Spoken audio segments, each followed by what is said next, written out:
Fellow Texans, my name is Debra Medina, and I'm running to be our governor. I'm running because we need a governor who truly represents the people of Texas.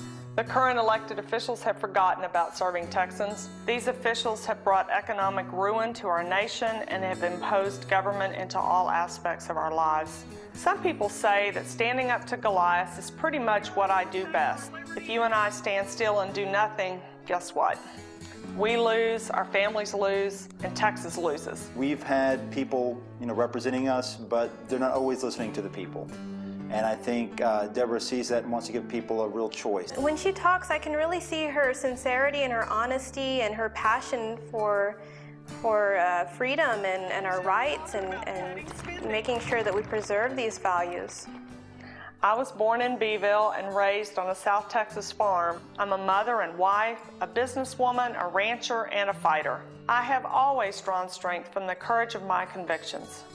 I first got involved in politics in the early 90s when I saw that local leaders were not honoring the pro-life principles that I feel so strongly about. I am very impressed with her honesty and her dedication in bringing real conservative values back to the Republican Party. She does stand for what's right.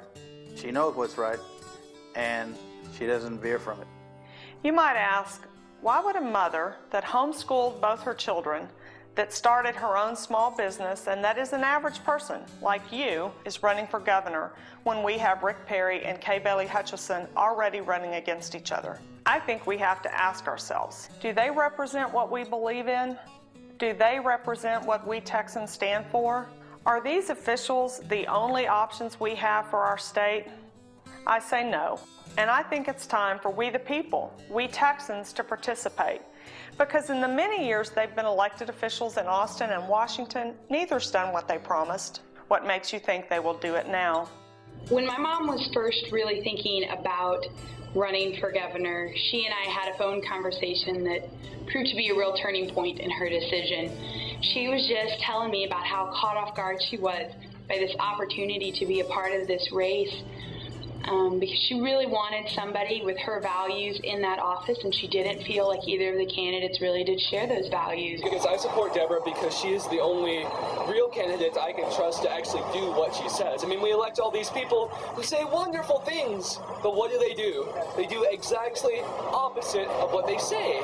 Many believe the Republican primary will determine the next governor of Texas. March 2nd, 2010 is the day we will decide who will be leading our state, and I want we to be represented. We, the average Texan, that works hard every day to make ends meet.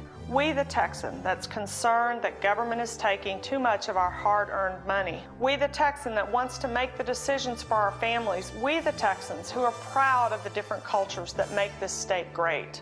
I want to invite all of us to be a part of this movement, because no matter whether you are Anglo, African American, Hispanic, Asian American, or part of any other group, we are all Texans. She has never seen color. She's always seen the person. Like I said, we've always looked through that outer skin and looked at what you are, who you are. What is my plan for our state? As our governor, I promise to stand for the people. I promise to stand for the values that allow us to be great, and in doing so, allow our state to be great. My priorities will be to promote a sound economy, halt government interference in our lives, and defend family, community, and faith. After all, one of my ancestors fought in the Revolutionary War, and another lost his life in the Dawson Massacre near San Antonio in 1842, fighting to preserve Texas independence. I will fight for what we stand for. This time, we cannot afford to sit still. We Texans cannot afford the same government run by the same officials. It's time for Texans to take a stand. We can do better. We need a governor who loves freedom and who fights to protect us from big government. You can't afford not to be involved, or officials and other people are going to take your resources, your time, and your life, and they're going to use it how they see fit. If you believe, like I do, in the principles of a sound economy, limited government, and the inviolable importance of family, community, and faith, I invite you to join us. We Texans believe that we can do better. Please join our cause so the Republican Party nominates one of us. She has never been one to stand by while injustice happened around her. So she is standing up and fighting this fight at a time when it doesn't seem like no one is. Sounded, well-grounded beliefs that she resonates my beliefs with what this vision of this state has. It's going to be, hey, the people's concern, we are going to be represented by Debra. I think the time is ripe. I think they're people, they're searching. They really need somebody to represent them. I know that it will be an uphill battle, but hey, we Texans are used to doing things that are not easy, but we must stand for things that we know are right. I want to fight for those values, for what's right for the Republican Party, and what's right for we Texans.